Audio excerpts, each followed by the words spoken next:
Entrevista Venevisión. Líder en opinión. Por tu canal independiente, Venevisión.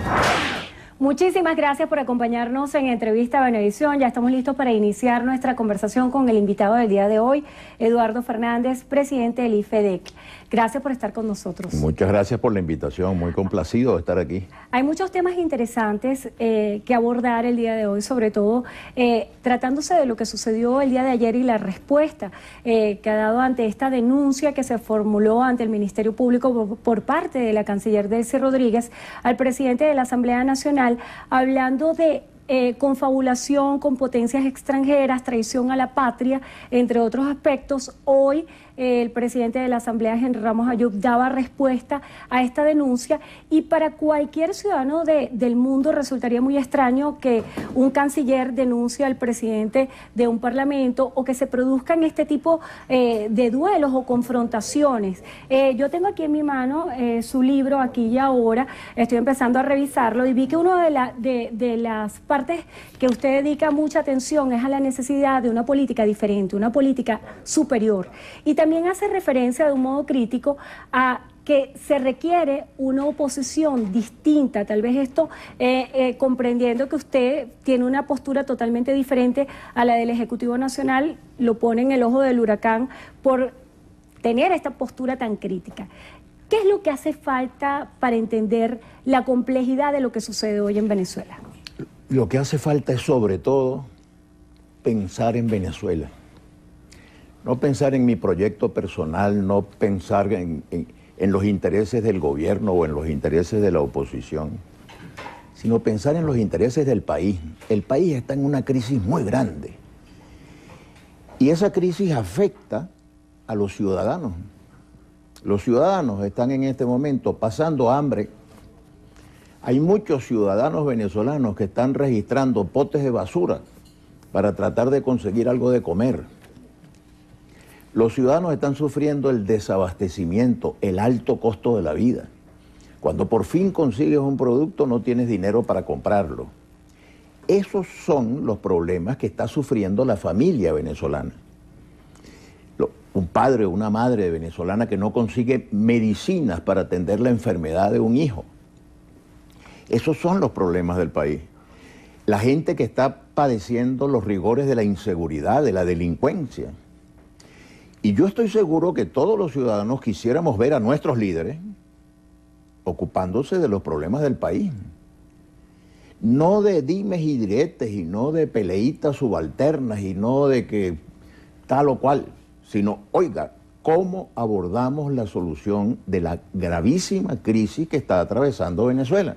A eso también usted le dedica un capítulo que habla del Estado al servicio de los ciudadanos y no al revés. Exacto. Pero ¿cómo superar el momento que vive Venezuela? Porque pareciera que los temas son recurrentes, y también la agenda temática que tenemos nos invita cada semana a atender un aspecto diferente sin abordar la profundidad de la crisis que vive el país. En el libro lo que procuro es decir varias cosas. Primero, la crisis que está sufriendo Venezuela es muy grave.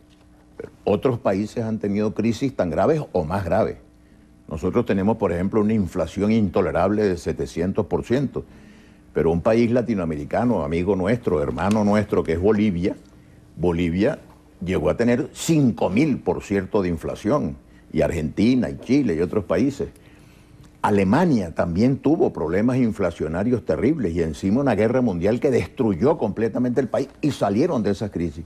Mi libro quiere ser una invitación al optimismo, a la confianza en Venezuela, a que a pesar de todas las dificultades vamos a salir adelante.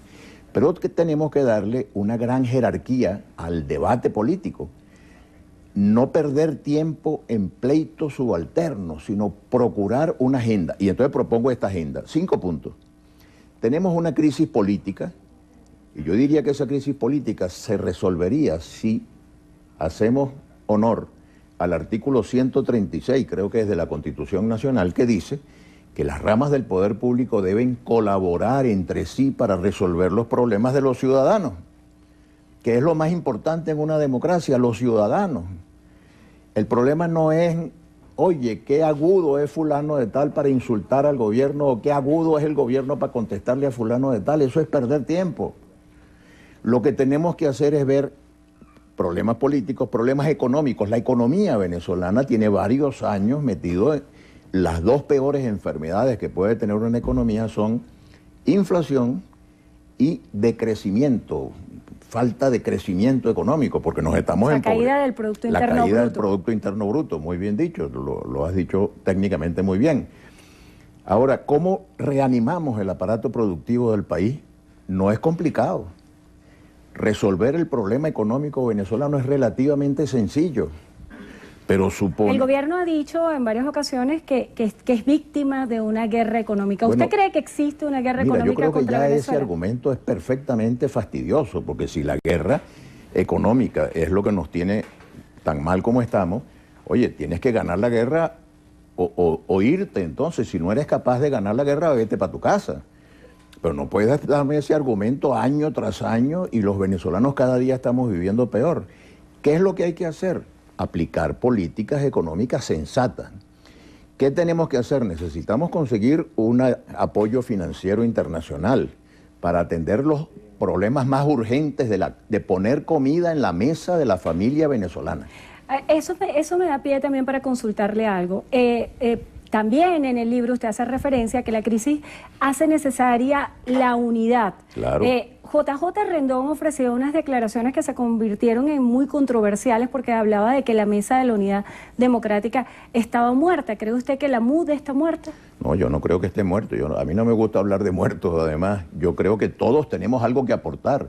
En la Mesa de la Unidad Democrática, que es un acuerdo político electoral sobre todo, eso no es un partido político. Es una facción, si lo vemos una desde el agrupación punto de vista partidos. teórico. Hay mucha gente valiosa y muchas ideas valiosas. Yo quisiera que fueran mejor todavía, que tuvieran una actitud más propositiva, que los partidos estuvieran mejor. Los partidos están muy débiles en Venezuela y no hay democracia sin partidos políticos. Yo quisiera que hubiera partidos mucho más representativos, con mucha más fuerza, que tuvieran capacidad de interpretar el momento que estamos viviendo los venezolanos. Necesitamos mejor gobierno y necesitamos mejor, más que oposición, el país necesita alternativa. Es decir, que el país... Propuestas. Sentir que hay una gente que tiene claro qué es lo que hay que hacer. No quién. Quién es importante, pero lo más importante es saber qué es lo que vamos a hacer. Por ejemplo, si se diera el referéndum revocatorio, en un mes hay que elegir un nuevo presidente. Yo no sé si está todo preparado para que en un mes se defina quién es la persona que se va a postular. A su juicio, el referéndum revocatorio irá en el 2016. Mira, es una figura que está consagrada en la Constitución y el país quisiera un cambio. Entonces, es natural que los líderes de la alternativa digan, hay un mecanismo en la Constitución, un mecanismo legal, democrático, aplíquese. Es comprensible, por cierto, que el gobierno trate de evitarlo, porque el resultado del referéndum no es un misterio para nadie. El gobierno sabe perfectamente bien cuál sería el resultado del referéndum y la oposición también. De modo que lo que le tenemos que pedir al gobierno es que se mantenga dentro del respeto a la Constitución y a la ley, que mantenga el instrumento que ellos mismos incorporaron a la Constitución, porque ese instrumento no existió nunca en las constituciones anteriores de Venezuela. Además, yo me imagino que son muy pocos los países que tienen esa figura del referéndum revocatorio. Pero ahí está, y es natural que la oposición intente utilizarlo.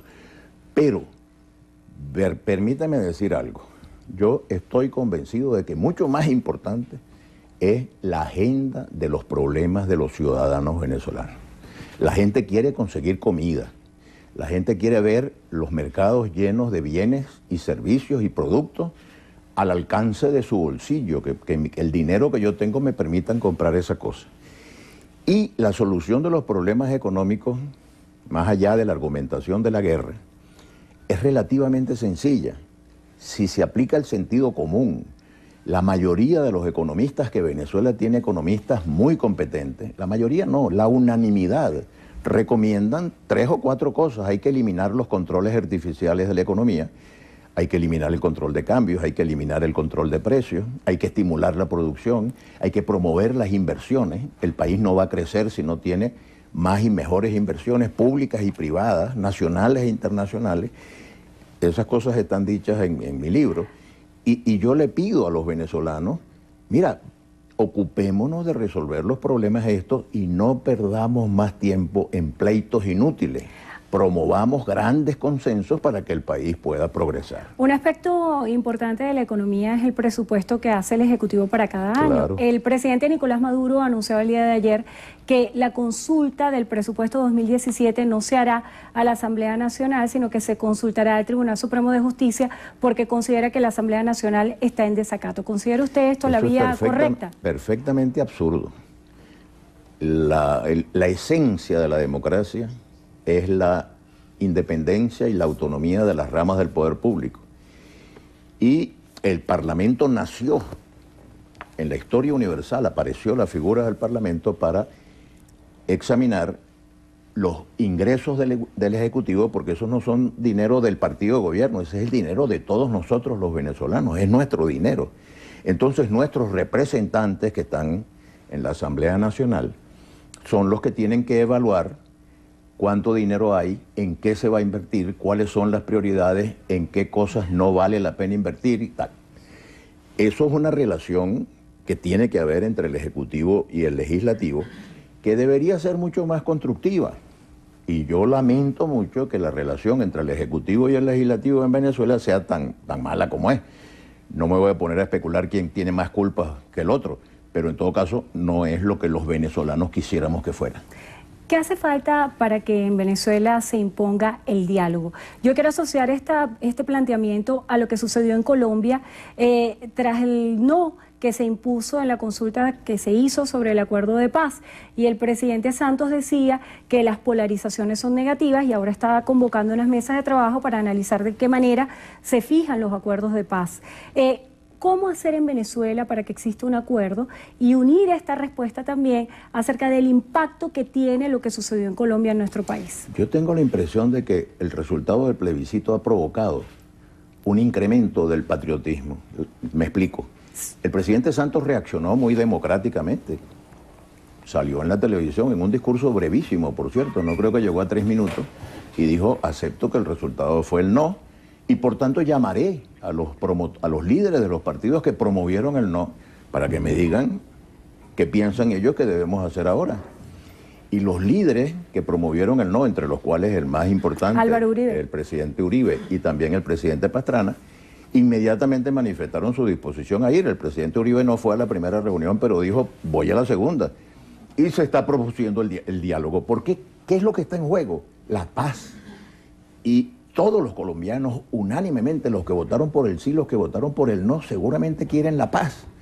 Y los líderes quieren la paz. Entonces el resultado del referéndum, del plebiscito, los puso a pensar en el interés nacional. El interés nacional es la paz en Colombia.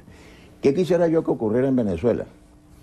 Con este gobierno o con un gobierno que lo sustituyera, que hubiera suficiente patriotismo como para decir, mira, el interés nacional nos obliga a buscar los consensos fundamentales que permitan resolver los problemas económicos, los problemas sociales, los problemas de infraestructura, por ejemplo, el agua, la luz eléctrica, la seguridad, la educación, la salud. Esos son los problemas que tenemos que abordar, porque son los que afectan a los ciudadanos, son los que afectan a la gente. Entonces yo quisiera una política más centrada en la persona humana de cada venezolano, no en los pleitos entre los líderes, no en los intercambios de insultos o de improperios, sino en la búsqueda de la solución nacional. Se nos agotó el tiempo. Qué lástima. Agradecemos su presencia aquí en el estudio de Noticiero Venevisión y bueno, siempre las puertas abiertas para analizar diversos temas. Gracias por estar con nosotros y gracias a ustedes también por habernos acompañado. Eduardo Fernández, presidente del IFEDEC.